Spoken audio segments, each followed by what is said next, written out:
नमस्कार शेतकरी मित्रांनो, आज शुक्रवार 30 जानेवारी 2026 आज दुपारनंतर तुरीला महाराष्ट्रात काय मिळत आहे बाजारभाव पहा मित्रांनो. वेळ न लावता आपल्या चॅनलच्या माध्यमातून पण विनंती आहे की चॅनलला अजून सबस्क्राईब केलं नसेल तर चॅनलला सबस्क्राईब करा, जेणेकरून असेच बाजारभावाचे दररोज व्हिडिओ पाहायला मिळतील. पहिली बाजार समिती आहे वाशिम. लाल तुरीला आवक आलेली आहे 1200 क्विंटलची. कमीत कमी दर मिळाला आहे 7600 रुपये. सर्वसाधारण दर 8250 रुपये, तर जास्तीचा दर मिळाला 8440 रुपये. पुढील बाजार समिती आहे अमळनेर. लाल तुरीला आवक आलेली आहे 1500 क्विंटलची. कमीत कमी दर मिळाला 7151 रुपये. सर्वसाधारण दर 7990 रुपये, तर जास्तीचा दर सुद्धा 7990 रुपये. पुढील बाजार समिती आहे जिंतूर. तुरीला आवक आलेली आहे 89 क्विंटलची.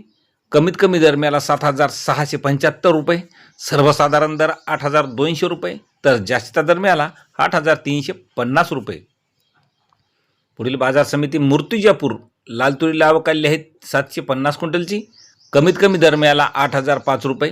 सर्वसाधारण दर सुद्धा 8305 रुपये, तर जास्तीचा दर मिळाला 8600 रुपये. पुढील बाजार समिती आहे खामगाव. तुरीला आवक आलेली 6133 क्विंटलची. कमीत कमी दर मिळाला 6000 रुपये. सर्वसाधारण दर 8350 रुपये, तर जास्तीचा दर मिळाला 8700 रुपये. मित्रांनो, पुढील बाजार समिती मलकापूर.